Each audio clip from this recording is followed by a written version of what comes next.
My name is Amanda. I had an illness. When I was 16 years old, 15 or 16, I was already working at the time. When I started to feel very sick, I would feel a very strong pain in my stomach. My mother took me to the doctor and everything. I even felt sick at work, and once I had to be taken from work by ambulance because the pain was very strong and very frequent. I noticed that the pain grew stronger. It gradually got worse. That was when my mother went to a doctor and he gave us the diagnosis that it was erosive gastritis. He told us that it was at an advanced stage and he gave us a huge amount of medication to take home. This could potentially evolve into a serious illness or cancer if it was not treated. I was 16, very young, facing an illness that I didn't even know what it was or what it meant. In addition to that, he gave me a list of everything that I was not allowed to eat, which to my surprise was everything. It was basically everything that a 16-year-old would eat. I was always a normal teen or within the norm, but I had complexes within me. I had complexes about my color, I had complexes about my body, with everything. I looked at myself in the mirror and didn't like what I saw. I will never forget one day where I looked in the mirror and asked God, why was I born this way? Why was I born this way? Why am I like this? I couldn't find myself internally. I had a downcast spirit, a sad spirit, a depressed spirit, a spirit that didn't want to live. Around me, however, to other people, wow, she's a happy girl. She's very outgoing. She's a go-getter. She's a girl that, They saw these things, but there was something else within me. The time comes when you stop and think, why do I exist? Why am I here? If I end my life today, no one will miss me. No one will miss me, and I will solve my problems because I don't like the person that I am. I don't like what I see, so why not kill myself? It was a desire that I had, but I didn't have the courage to go through with it. When I was suffering with my illness, my mother was already attending the Universal Church.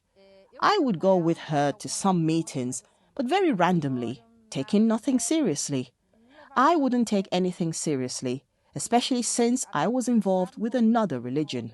I was doing a course to become a catechist at the time. I had already gone through the chrismation. I was in search of wanting to know who God was in reality. This was a question that I would constantly ponder on. Who is God?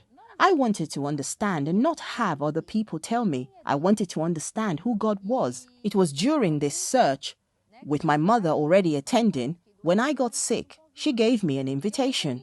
I decided to go to one of the meetings during the week in the Universal Church. I remember that it was on a Tuesday. When I went, what happened in the meeting? I discovered the real reason behind my illness. I started to understand what was really happening in my life. I then said, well, if the matter is of a spiritual nature, I will take care of it. One day, the pastor looked deep into my eyes and said, child, let me tell you something. Evil remains in your life for as long as you let it. He explained it to me. He said, there is a door. In each one of us, there is a door. If you leave the door open just a little bit, a gap, evil will enter. What is this gap? It is sin. But when you shut this door and don't let evil in, there is no way that it can gain access to your life. So you are in charge of your life.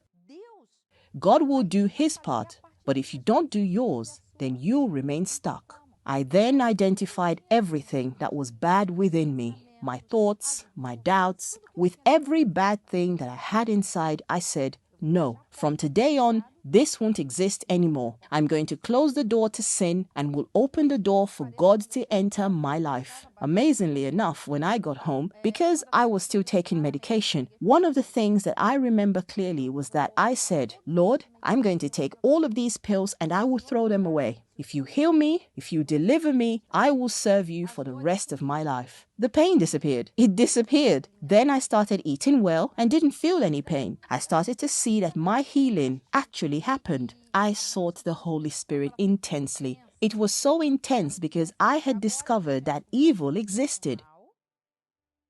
And now, I wanted to discover the light. I intensified reading my Bible and to understand it, but I had already read the Bible many times. I had done Bible studies in my previous religion for 2 years. I basically studied the entire Bible. However, I only knew the letter. I didn't know the spirit of the word. During this period, I started reading and asking God for the understanding of His word. I would fast. I would wake up in the early hours to seek God. Everything I was told, do this so that you may receive the Holy Spirit, I would do. This was until one evening, in the New Year's Eve night vigil, He came. I remember the day exactly. I even remember where I was in the church. I clearly remember the day when God came upon my life. The first thing we receive is peace, joy, certainty, understanding. It is as if light has come to your eyes to see what you had never been able to see before. When you are able to see, you don't depend on anyone anymore. The complexes that I used to have, where I would look at myself and not see me, I could now look at myself and see who I was. I accepted myself and it was great. I have God in me. So there is no reason to look for flaws, right? I have everything.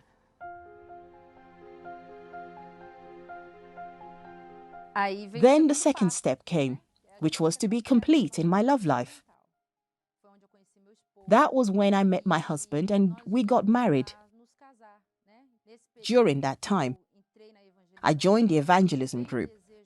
I had a great desire to pass on to others what I had received. That was when we joined the work of the evangelism group. We started to work and help people. We started saving people. The vow that I had made with God in the past, saying that if He were to heal me and give me life, because in reality, I didn't just want healing. I wanted life. I wanted color. I had been living in black and white. I wanted color. So, if He were to give me His Spirit, then I would also give. Just as I received in good manner, I would give back. Today I can say that I have everything. I have everything that a person needs. I have everything that a human being can hope for. I have this today. Only those who have had a horrible experience of having an evil spirit in their bodies know what it is like. Only those who've had it know what it's like. You have no control over your body. You have no control over your mind. Only those who faced this know just how dark it is. In the same way, only those who have the Holy Spirit know the peace that it brings. They know the happiness that it brings, the self-control that you go on to have, which is something that you never had before. The strength, a perspective on life. You sleep peacefully and you wake up at peace. I have the spirit of life, of wanting to live, of wanting to help, of wanting to transmit to others what we have. It is a different spirit. It is a completely different spirit.